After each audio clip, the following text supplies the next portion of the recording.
All right, so hello everyone. So I'm Damien, and I'll present to you today NeuralNote. So it's my contribution to the Neural Audio plugin competition, and we'll talk about how we can integrate a machine learning model in an audio plugin, basically. So first, a few words about me. I'm an engineer. I have a master's degree from EPFL in computational sciences. I'm based in Lausanne, in Switzerland. And regarding my professional background, I used to do some machine learning research and development on speech processing before at Logitech. And now I'm a DSP engineer doing some pretty exciting plugin development at Minimal Audio. Stay tuned for the coming product. It's going to be great. So now about NeuralNote. So as I said, it's an open source audio plugin that does audio-to-MIDI, and it's based on Spotify's BasicPitch. It's a model that they open sourced that does automatic music transcription. And it was created during this Neural Audio plugin competition. So thanks again to Josh and Andrew and Christian for organizing this competition, because that's really what gave me the motivation to get started on this project that I had in mind for a bit of time. So thanks for this. And also thanks to Tibor and Perrine, who were my teammates for this competition. Tibor for the development side and Perrine for the design. And since it was released, I think it was in April this year, the repo got quite a bit of interest with more than 500 stars on GitHub and more than 30,000 downloads. So I'm pretty happy about this, pretty surprised as well. But it seems like having audio-to-MIDI right in the door using machine learning, it's people interested in that. So now for the plan, I'll start directly with a demo of NeuralNote, so you can see how it works, what are the different features. Then I'll explain the BasicPitch architecture, what are the different components of the model, and then I'll explain how I implemented it in the plugin, how I ported it to the plugin. And this will be the base for a discussion on how we can have neural networks in audio plugins in general. Then I'll present quickly the other NeuralNote features, and finally I'll go through the roadmap for the future features that I'd like to have in NeuralNote. Before jumping to the demo, a few words about BasicPitch. So it's a model that research team at Spotify open sourced. The team is called the Audio Intelligence Lab. And yeah, they open sourced the code under the Apex 2 license. And their model is really great because it's instrument agnostic. It works with any tonal instrument, including voice, which is pretty sweet. It supports polyphonic transcription, so you can play chords, you can, it will pick up everything. And it also supports pitch bend detection, which is nice because it adds some expressivity to the transcription. So now let's jump into Logic. So I have a track that is ready. And if I go here, I have NeuralNote. So this is the plugin. I'll delete the transcription that is already there. And the first thing you need to do with the plugin is to gather some audio. So let's play and hit record. You should be able to, if not, but you should. So I'll mute now the guitar, just so that I can explain while it's recording. So once the recording will be done, automatically the transcription will be launched, and under a second we will get the transcription here in this piano roll section, and we'll be able to play with the different parameters to adjust the transcription. And we'll even be able to play with the parameters while listening to the to the transcription, which is nice. And it's a new feature that wasn't in the first release that I did for the competition. So yeah, okay, so we're arriving at the end of the recording. And you see directly we have the transcription here, and we can listen to it. Here we're both the transcription. I can turn down the guitar, and we can see that it's pretty good, this part. And now I'll explain a bit the different parameters that we have. So first we have a note sensibility parameter that if you turn it up, you get way more notes that maybe shouldn't be there. It's too much, but if you bring it back to something reasonable, it depends on the instrument you have, on the audio clip you have. So it's important to tune it. And then what I like to do is turn this split sensibility down so that it can merge like different notes that are very close to each other together. Usually like it stops a note and starts a new one right after. So it's nice parameters to have. And finally, we have this minimum note duration to get rid of the very short notes here, and we can remove them. Then some basic functionalities about scale quantization. If you have a specific scale, you can also limit the range of the audio of the notes. Choose a key.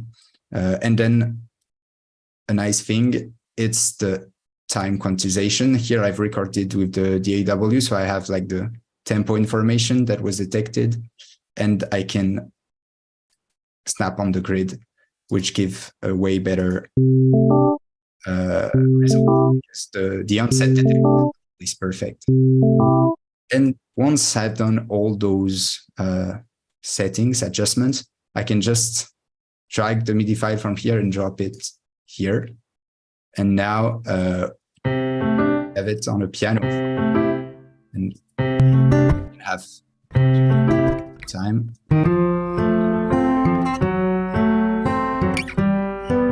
So I think you can get pretty creative with this. It can simplify your workflow if you like to dub things with other MIDI instruments and you don't have you just have an audio file at the beginning. You can transcribe it and then play it with different sounds. So that's pretty nice.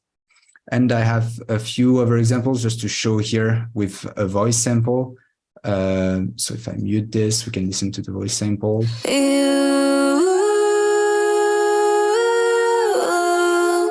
And we can replay it, just a transcription that I did before.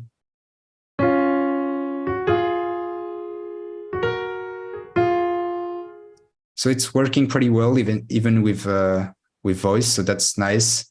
And one thing also that I like to do with NeuralNote is to learn new song. Like I have, for example, here a piano track that I want to learn, and I don't have like perfect pitch or anything. So for I can go and take the file directly instead of recording, just dropping it on the track, and then I have the transcription right away. And I can drag it again on the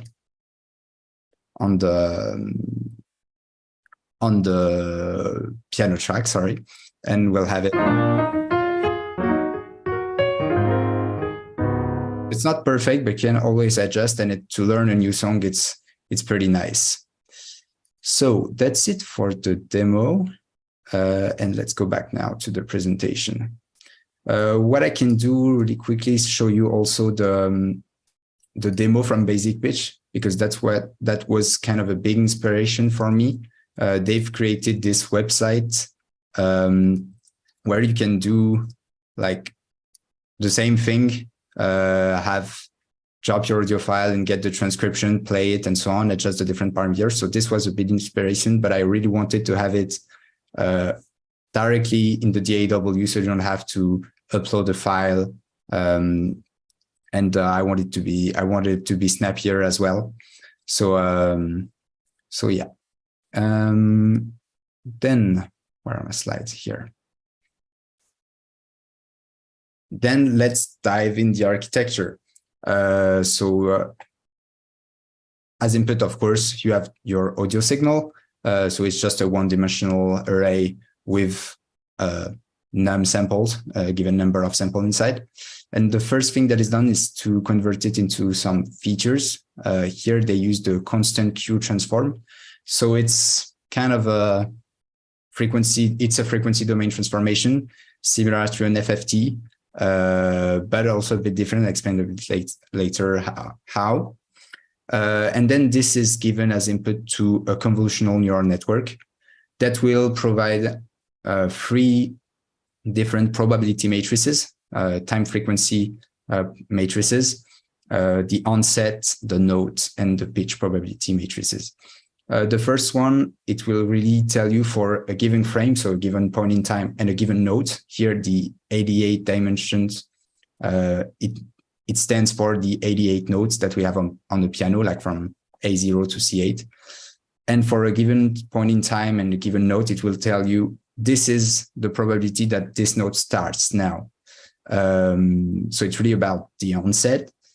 For this matrix, it will tell you for a given time and also a given note, the probability that this note is playing at this given time.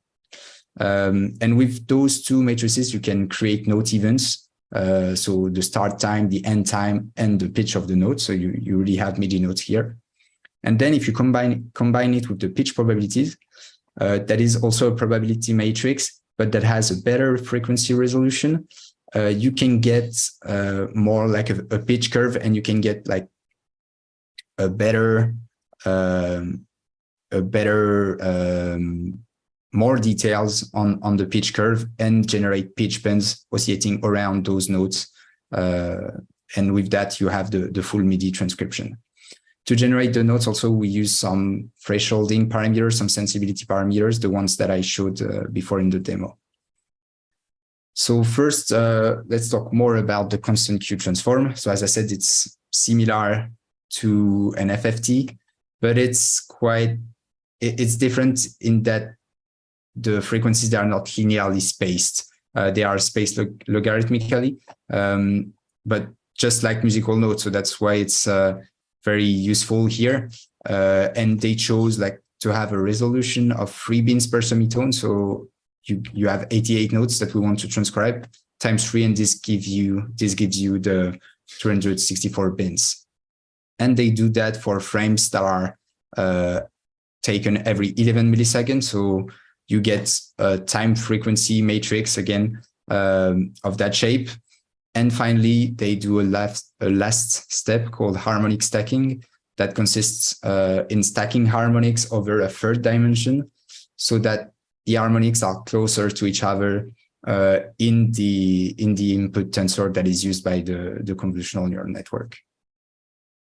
Talking about the CNN, here we are. So on the right, you have the full architecture with all the layers dimensions. So as you can see, it's a bunch of 2D convolutions with some batch normalization and some activation functions. And we can see the 3 matrices, probability matrices as output here. And I think it gives an intuition about what they are. So here we have the onset matrix. So it really goes bright only when a note starts. Then we have the note probability matrix that really looks like a piano roll, like it's almost the MIDI that is ready. And this tells you when a note is active. And finally, we have this contour or pitch matrix that really looks like a pitch curve, and that gives you more detail. You see here we have a note that doesn't change, and here we have the vibrato here that we can use to generate the pitch bends. The 2D convolution, so of course the kernels are acting both on the time and frequency axis, but as the convolution are non-causal, it means that there is some look ahead, and this will have some impact on the latency. We'll talk about that later, but here, if you compute regarding the size of the kernel on the time axis, you can see that the CNN has 12 frames look ahead. So this will introduce some latency, but I'll talk about this later. Finally, the last step is to create the note events from those probability matrices. Each node event is defined like this. You need to have a start time, end time, a MIDI note, a pitch, and then a pitch bend array. And those are all computed by doing some thresholding operations on the probability matrices. So now let's talk about latency, because it's quite I had a lot of requests about this on the NeuralNote repo. Like, could this work in real time? Could we have a BasicPitch transcribing my music in real time? And unfortunately, we can't, because we have too much latency in the different parts of the algorithm. As I said, the CNN has 12 frames look ahead. So this means more than 100 milliseconds look ahead. And if you've done, or even if you used some plugins, audio plugins before, you know that this is already way too much if you want to have something really snappy. But when I started the project, I knew about this 12 frame look ahead thing. And I was like, okay, I'm still going to try to do something in real time, because even if it's not directly, we can reuse it very fast to trigger different things, for example. But the main issue is with the constant Q transform, because I didn't know it when I started the project, but it's different from an FFT because the CQT uses different frame sizes for different frequencies, and it will use huge frame sizes for low frequencies in order to have a good resolution in the low frequencies. And like huge frame sizes, it means more than 1 second. And this adds to the total latency of the algorithm. And so if you have something with 1.5 seconds of latency, it's not even worth it. And to finish with the impossibility of doing transcription using BasicPitch in real time, the node event creation currently is non-causal because the probability matrices are processed backwards to create the nodes. So from the end of the signal to the beginning. And so this has kind of an infinite latency. But I think that this could be changed because it's kind of an handcrafted algorithm. And I think we could find something, come with something that is more or less equivalent and that process thing with less latency. So that's it for the real-time question. Now, how is BasicPitch implemented in NeuralNote? So as we're processing everything offline, everything is running on a background thread. For the CNN part, I chose to use RT-Neural, so from JTIN, that is also here. I chose this because at the beginning, as I said before, I didn't know there was that much latency in the whole algorithm. And I wanted to have something in real time, working real time. So I decided to go with RT-Neural, and I needed to have 2D convolutions in RT-Neural in order to run BasicPitch. So I contributed to RT-Neural by implementing this layer. I only did the eigen backend, thanks JTIN for doing the rest. But it worked in the end. And the way it is used, it's running in streaming. So it means it's running for every frame. The CNN is running for every frame. And it has the nice property that it's running with a constant memory usage. For the constant Q transform, surprisingly, I had to use a machine learning inference library. I am using ONNX runtime. It's surprising because the CQT is just a DSP operation. It's a cascade of filtering and downsampling stuff. So it's not usually done with neural network operators. But in the BasicPitch repository from Spotify, they implemented it using TensorFlow. And so converting to ONNX and running it with ONNX runtime was the easiest thing to do on my side, because the algorithm to compute the constant Q transform is quite elaborated. but this could be done in plain C++ as well. And the way we're running here, we're not running in streaming, but it's executed once for the whole signal, for the whole audio we like to transcribe. So now that I have this, let's have a little comparison game. Is it better to use ONNX runtime or RT-Neural if you want to have a neural network running in your plugin? I'd say it really depends on what you're trying to do. So let's compare point by point and then summarize at the end. So ONNX runtime, if you don't know, it's a library that is maintained by Microsoft. It's a pretty big library because it aims at supporting not just a specific field of neural network, but all fields. You can run LLMs with ONNX runtime. So it supports many layers, if not all. And on the other hand, RT-Neural, it's a very small library that has the common layers that are used in audio processing. So convolutions, LSTM, GRUs, and dense layers, plus some activation layers as well.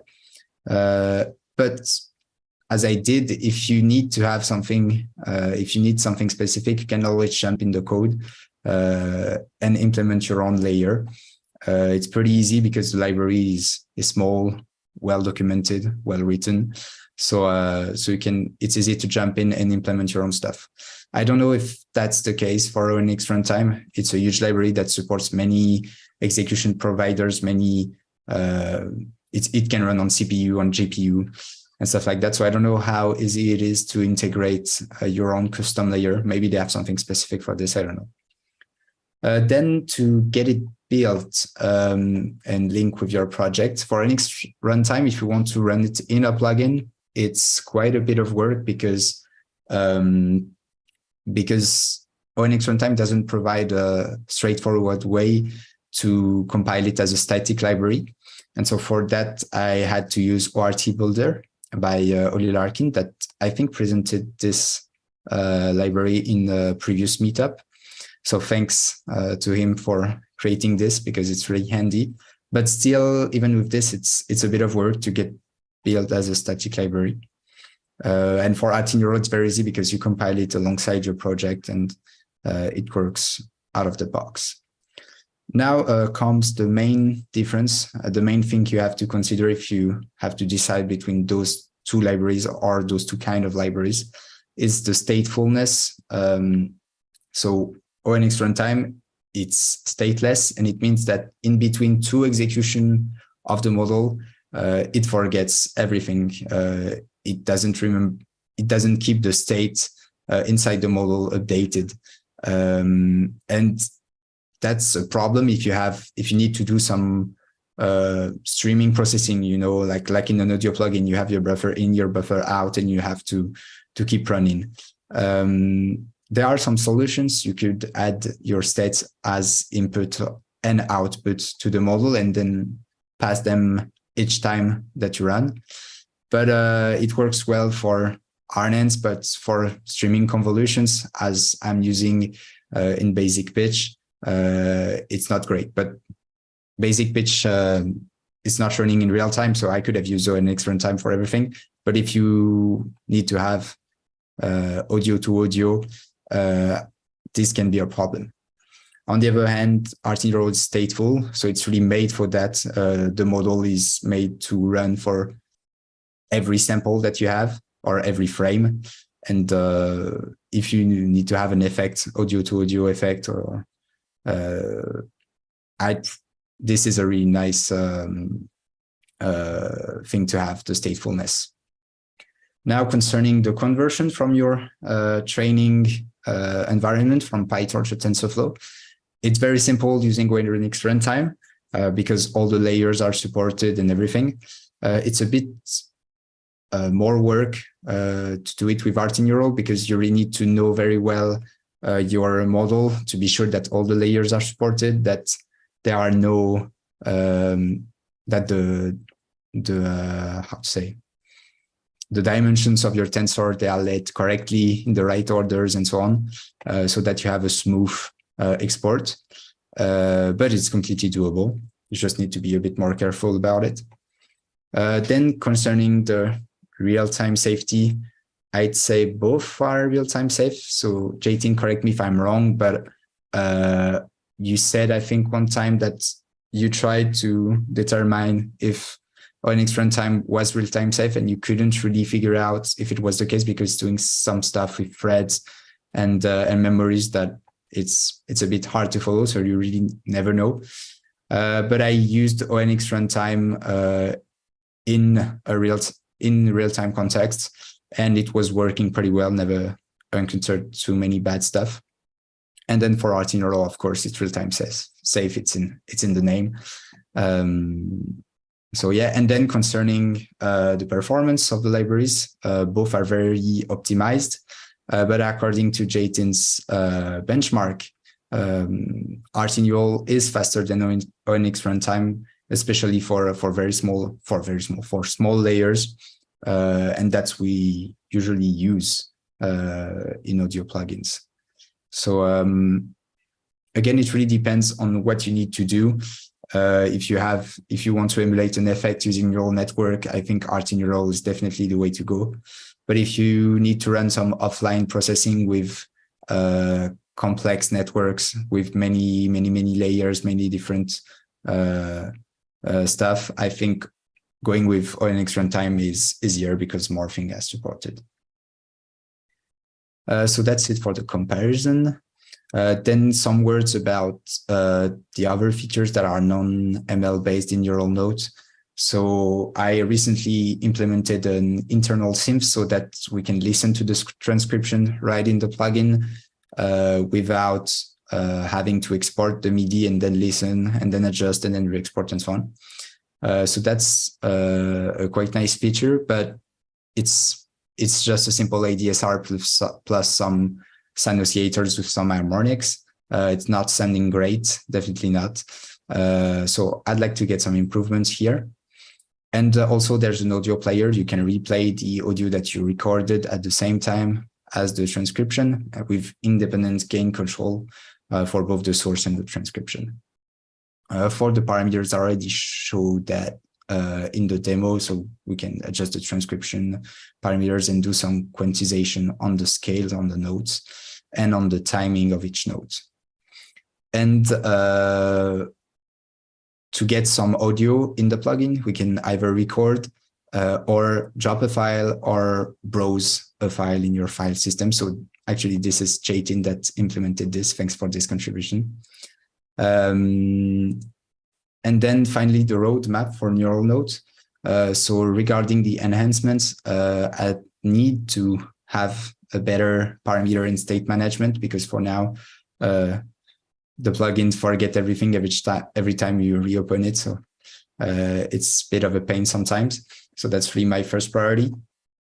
Then I had a couple of requests about being able to stream MIDI out of the plugin so that it can be routed to another instrument. I don't know how doable it is with the different plugin formats, if it's supported everywhere. But it's definitely something that would be nice and that I'll try to make happen for the things where it works. I think for VST it's doable. For audio units it's a bit, I don't think if it's possible. I don't know if it's possible, but I'll try. And then also a couple of requests on Linux support, so I'll try to get a Linux build out there. And for longer term, I have some ideas. So one thing that I think would be nice is to have some more machine learning inside the plugin and have source separation models so that you can drop a full song in NeuralNote and then say, okay, I just want to transcribe the piano. So you first run a source separation model for the piano, you get the isolated piano track, and you run BasicPitch on this. Also, so I think this would be pretty nice. It would give you more possibilities in NeuralNote. Then I'd like to have more sounds and better sounds for the internal synth. I don't know how I could do it in a simple way. So I'll think about it. And I'm thinking also about adding the capability of editing the MIDI, but I'm not sure because it would be a lot of work, and you can already do this in your DAW. So I don't know if it's worth it adding it. But anyway, if you'd like to contribute to any of those things, or even other things that you would like to see in NeuralNote, please do. It's open source, and I try to be as responsive as possible for the contributions and the issues on GitHub. So don't hesitate to reach out. And that concludes the presentation. Thanks a lot for listening. Thanks a lot, Josh, for inviting me. And if there's any question, I'm happy to answer. Thanks. Great. Thank you very much, Damien, for that amazing presentation. A lot of really positive comments in the live chat. And I'll just read a couple of them. And if you have any comments, please feel free to remark. So one is from Matthew Yi King. Hi, Matthew. Good to see you. He says, emitting MIDI would be great. I have a plugin that learns and regenerates MIDI patterns that would work really well with this on live instruments. Yeah. And he had asked if this is the first time Onyx and RT Neural had been combined on a plugin.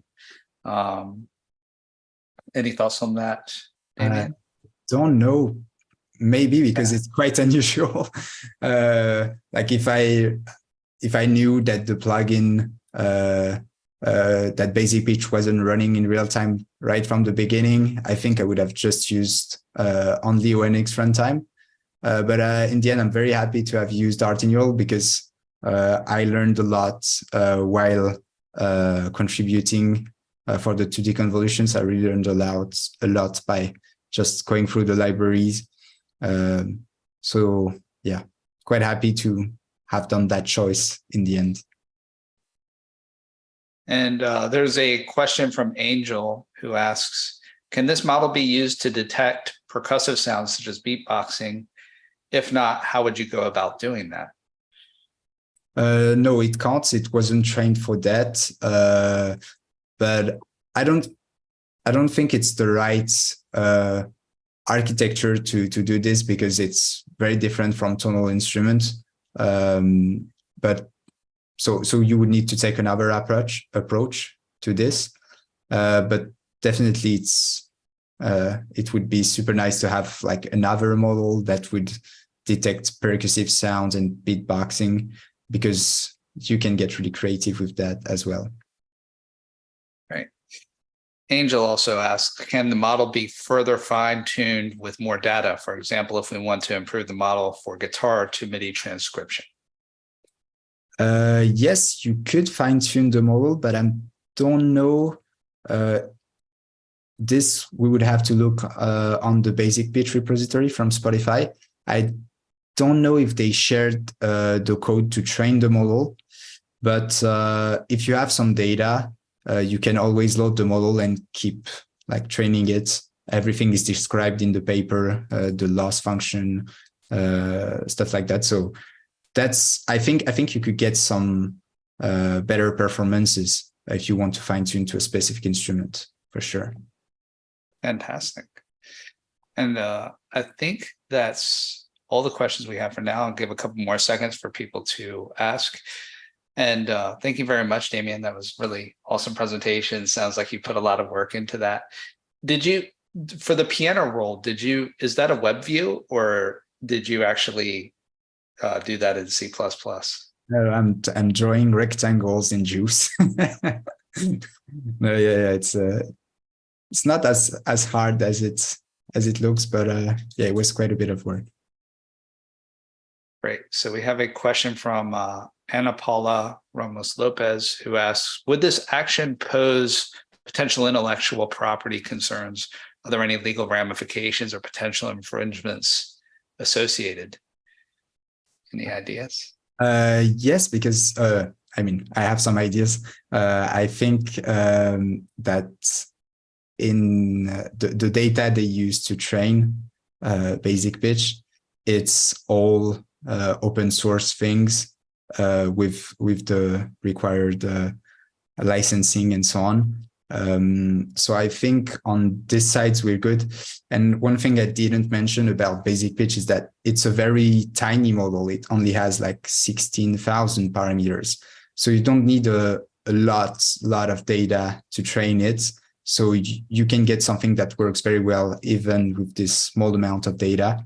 And that's also why like this model is fantastic, because it's not like overkill. They just did the right choice for the features, for the loss functions, the way they did it. It's not just putting a big neural net that does everything. They really thought about how we can do things properly and have the correct features and so on. So yeah.